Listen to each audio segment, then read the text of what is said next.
Morning, John. I think I did see Jake there once. Let's go to this story in the Post Saturday. It says there's a sense of community spirit is growing in a suburban Cairns neighbourhood thanks to the dogged efforts of residents. Now, I won't go through all the details. We're talking about Redlynch Valley Estate, which hasn't been established all that long, but obviously the trees that were planted there by Ed Earl, the developer, have all come to, I presume, maturation. And it's probably, I've been out there for a long time, it's probably pretty as a picture, isn't it? Yeah, it's very leafy now. It's gorgeous out there. There's I think there's 835 houses out there at the moment. God. Yeah, the population has grown. I started a Facebook page about 9 years ago when Facebook first started out, called Redlynch Residents, and there's about 3,500 people that are members of that Facebook page. This is all about social media, and then we've had everything on that page gets reported. Kids playing up and stuff like that. So we noticed that a lot of kids. There wasn't much happening out at Redlynch Valley. It's a little bit further out of town. So.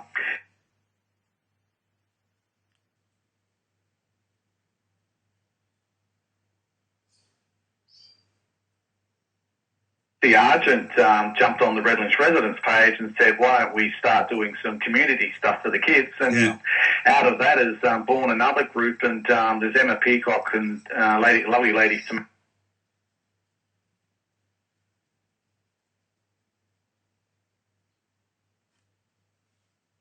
Davey and Jesse and myself, we're organising an animal fun day coming up next month.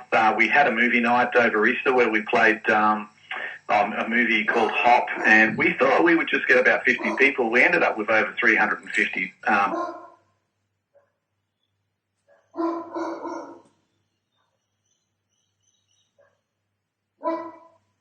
you serious? Yeah. It was 50 became 350? Yeah, all over, just from Facebook and all the residents. So it was a really, really good night. It looked really, we were that sort of unorganised. We didn't even have lighting, so it was really pretty. When the movie finished, everyone put their mobile phone lights on, and that was quite nice. In the rainforest, and there's all these fairy lights. It was a lovely night. Wow. Now, specifically, what do you want to achieve, and how will you gauge, how will you judge the level of your success? Well, good question. I feel that the community involvement's growing. That's probably a good gauge. The amount of people that have turned up, the amount of good comments that we get. We try and keep both those Facebook pages quite positive in regards to comments. Sometimes you get some negative ones, but we've through this little group we've saved and lost and found dogs and cats and all sorts of things, and it's amazing. Even people are even borrowing wheelbarrows to each other, all from a Facebook page. It's really, really good. It's a model you can basically apply in communities, I guess, all over the place. Tell me about Jessie Argent. Did she tell you how she got onto this? It's a he, Jesse. Oh, sorry. He got onto it just through Facebook. He's actually a primary school. He's studying to be a primary school teacher at JCU. So his interest was, the kids are idle minds, will do idle things. Yeah. He's been a real driving force behind doing all the, the fun days and stuff like that. He's probably got more time on his hand than I do.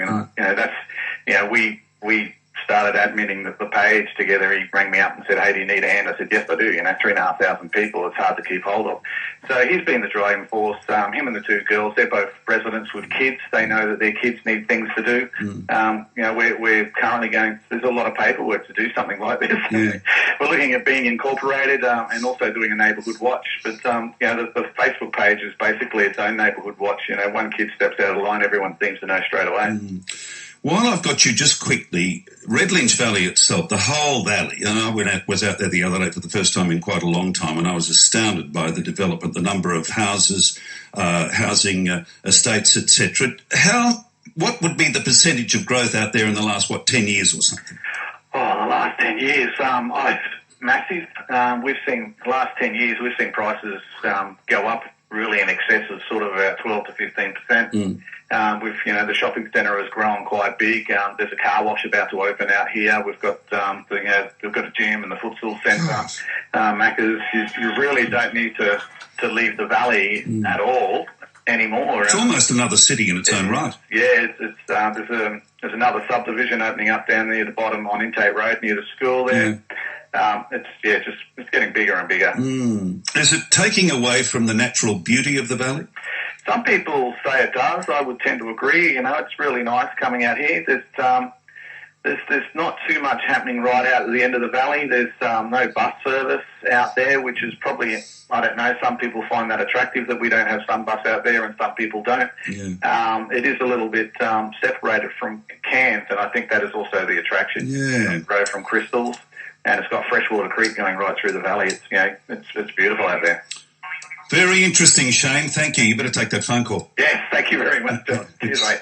See you. It's Shane Trimby, Cairns Property Office, with the time on 19 to 11. G'day, it's Trimby here. The team at Cairns Property Office would like to invite you to one of our open homes this weekend. The best way to pick your agent is to come along to one of the open homes. Cairns Property Office have a very professional team that pride themselves on service and creating the right result for your property. Contact any of our professional salespeople at Cairns Property Office in the city or at our Redlynch office. Jump on cpo.com.au and see how Cairns Property Office has the best agents in town. I love Cairns Property Office. More agents equals more sales.